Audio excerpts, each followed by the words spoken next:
Assalamualaikum warahmatullahi wabarakatuh. Kami dari kelompok 2.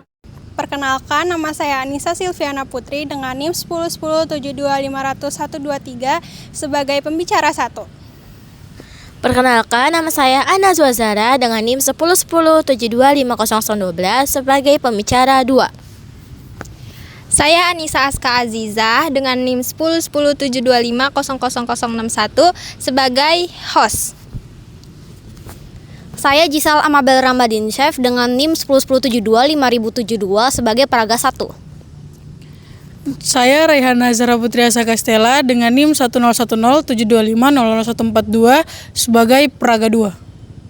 Terkait keterlibatan oknum pegawai Kementerian Komunikasi dan Digital dalam kasus situs judi online. Pemirsa, judi online penuh dengan tipu. Berikutnya pemirsa, maraknya praktik judi online sangat meresahkan karena sudah merambah hampir semua masyarakat. Assalamualaikum warahmatullahi wabarakatuh. Hari ini saya dan rekan-rekan saya akan bicara mengenai judi online dalam perspektif Islam. Saya Anissa Aska Azizah.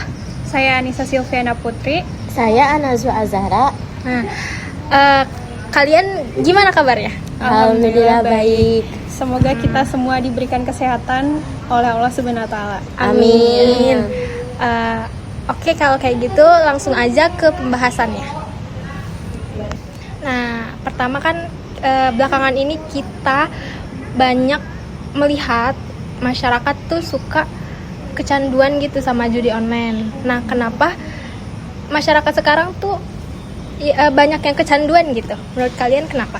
Kalau menurut saya sih karena zaman sekarang tuh mudah diakses ya. Ya. Kalau dulu itu identiknya sama judi di kasino atau tempat tertentu.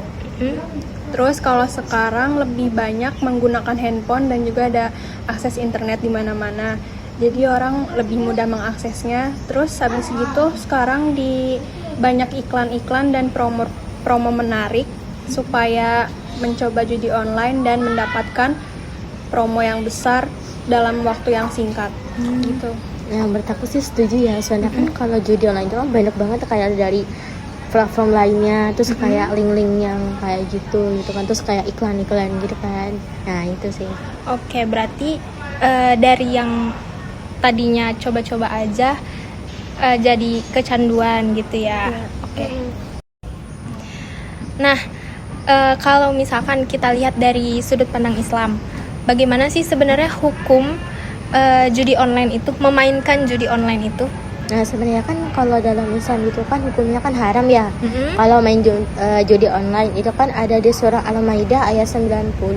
Nah, itu tuh arti ayat itu tuh kayak tentangnya tuh ngejauhin dari hal yang buruk kayak mungkin judi online dan macam-macam gitu.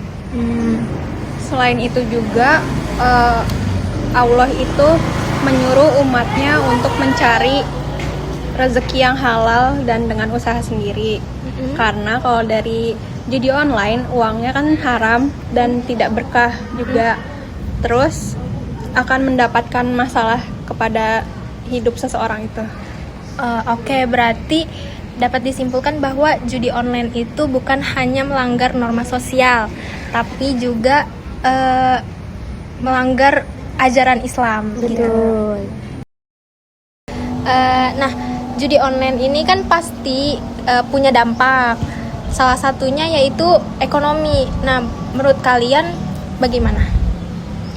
Menurut saya dampak ekonomi itu paling besar terlihat ya. Karena awalnya mereka melihat keuntungan dari judi online itu sangat besar. Lalu saat mengalami kekalahan, gimana sih caranya mereka itu mengembalikan uangnya lagi lalu bermain lagi seperti itu. Terus contohnya seperti tetangga saya, dia melakukan judi online terus mengalami kekalahan dan nyari alternatif buat melakukannya lagi dengan cara pinjol gitu. Nah, bener banget tuh, sekarang kan lagi banyak banget kasus ya. Kayak sampai mereka tuh jual barang yang berharga, terus pinjam uang ke teman, ke saudara, ke tetangga, bahkan tuh sampai melakukan tindakan kriminal karena tuh saking mendesaknya gitu loh. Berarti judi online tuh kayak ngerugiin ya buat Benar. diri sendiri maupun orang lain. Nah, kan yang setahu aku selain kerugian finansial itu pasti juga ada dampak mentalnya kan bagi orang yang melakukan judi online. Nah, bisa dijelaskan nggak? Nah, terus kalau yang orang dampak kena judul itu tuh kayak dia tuh cemas, depresi, terus kayak dia tuh kayak kehilangan kontrol dirinya sendiri sih gitu. Kalau yang kecanduan judi online gitu. Oke. Terus bahkan dalam beberapa kasus kecanduan judi online itu dapat menyebabkan hilangnya konsentrasi dan juga berkurangnya semangat hidup seperti itu. Ada lagi nih dampak yang ketiga, bagaimana dengan dampak buat keluarga atau masyarakat sekitar yang misalkan dia tuh judi online gitu.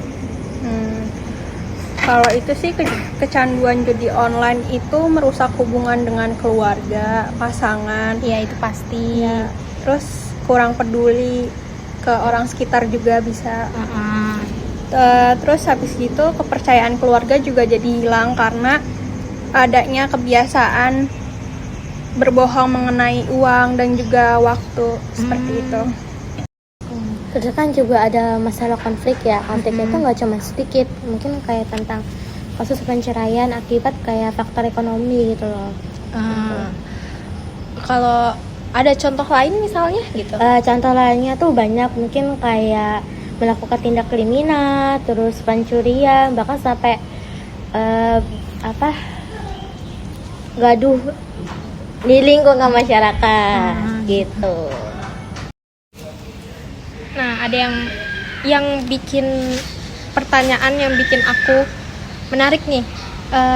Kenapa orang yang udah terjerat sama judi online itu susah banget buat ngelepasnya gitu? Kenapa? Menurut kalian mungkin ada yang bisa ngejelasin gitu? Karena kan judi online itu kayak ibadah tuh kayak candu gitu. Jadi kalau ketika mereka menang, dia tuh kayak lagi gitu. Jadi judi itu kayak ibarat kata tuh candu. Mungkin kayak contohnya dari tetangga aku lah kali ya. Dia kan pernah main judul, nah terus dia tuh menang tuh. Nah main lagi jadinya kecanduan. Nah itu jadi Jadi nggak kenapa? ada akhirnya. Exactly gitu. Terus juga ada istilah balik modal. Banyak orang yang ngerasa bahwa uang yang udah hilang harus dibalikin lagi dengan cara bermain terus. Padahal cara berpikir seperti itu tuh salah, malah membuat mereka semakin tenggelam dalam kecanduan untuk bermain judi online. Gitu. Iya betul banget sih pastinya, karena ya berarti pola pikir yang salah ya. Iya. Benar. Nah, gimana sih caranya supaya kita itu terlepas dari judi online? Pertama itu memperkuat iman dan ketakwaan kepada Allah Subhanahu wa taala. Terus dengan memahami bahwa judi merupakan perbuatan yang dilarang, terus kita akan lebih berhati-hati dalam bertindak. Terus juga membiasakan diri untuk mencari rezeki dengan cara yang halal, tidak tergoda oleh janji keuntungan instan. Jadi harus lebih berhati-hati aja dalam bermain sesuatu di handphone gitu. Jangan langsung tergiur. Nah, contoh memperkuat keimanan menurut Sylvie itu kayak gimana? Memperkuat keimanan itu mungkin kita bisa menyibukkan dengan kegiatan. Terus juga harus sholat tepat waktu gitu. Pokoknya ingat sama Allah. Oke. Nah terus juga itu mengisi waktu luang dengan cara berolahraga, ikut organisasi, atau memperdalam ilmu agama. Ya mungkin kayak bisa ikut kajian atau pergi nge-gym atau kegiatan yang lain gitu yang bermanfaat gitu. Mungkin bisa kayak datang ke event atau acara something gitu. Biar nggak pokoknya menyibukkan sendiri Exactly. diri sendiri. Terus juga kalau misalnya ada teman atau keluarga yang udah terlanjur masuk ke dalam perjudian online itu, kita sebaiknya jangan menghakimi mereka. Terus caranya gimana tuh? Kita memberikan dukungan kepada mereka serta ngebantu mereka biar mendapatkan pendampingan yang tepat biar berhenti dengan kebiasaan tersebut, dengan cara ngajak dia bersosialisasi dengan sekitarnya, terus juga ngajak jalan-jalan, kan itu bisa bikin dia tidak depresi lagi gitu ya. Gitu. Oke, pada dasarnya emang kita tuh punya kesempatan buat berubah. Oke, dari pembahasan kali ini kita ingin menyampaikan pesan dan moral ke kalian bahwa disimpulkan judi online merupakan perbuatan yang diharamkan oleh Islam dan memiliki dampak negatif yang sangat besar baik dari segi ekonomi, terus kesehatan mental, hubungan keluarga maupun hubungan sosial. Terus juga sebagai generasi muda kita harus lebih bijak dalam menggunakan teknologi dan tidak mudah tergiur oleh keuntungan instan yang ditawarkan oleh judi online. Terus juga kalau ada iklan atau ada promo yang tergiur di online itu jangan mencobanya gitu. Terus juga kan Islam itu telah mengajarkan kita bahwa rezeki yang baik itu adalah yang diperoleh melalui usaha yang halal, kerja keras, dan juga penuh kejujuran. Karena guys, kejujuran itu tuh penting banget. Jadi jangan pernah coba-coba untuk judi online. Dan itu juga kalau semisal kita judi online terus kita nggak jujur, itu tuh hidup itu tuh nggak berkah. Itu. Iya, baik. Semoga pembahasan kali ini menjadi pengingat bagi kita semua untuk menjauhi segala bentuk perjudian dan selalu mendekatkan diri kepada Allah Subhanahu wa Ta'ala. Terima kasih kepada teman-teman yang telah mendengarkan podcast kami. Kami pamit undur diri. Wassalamualaikum warahmatullahi wabarakatuh.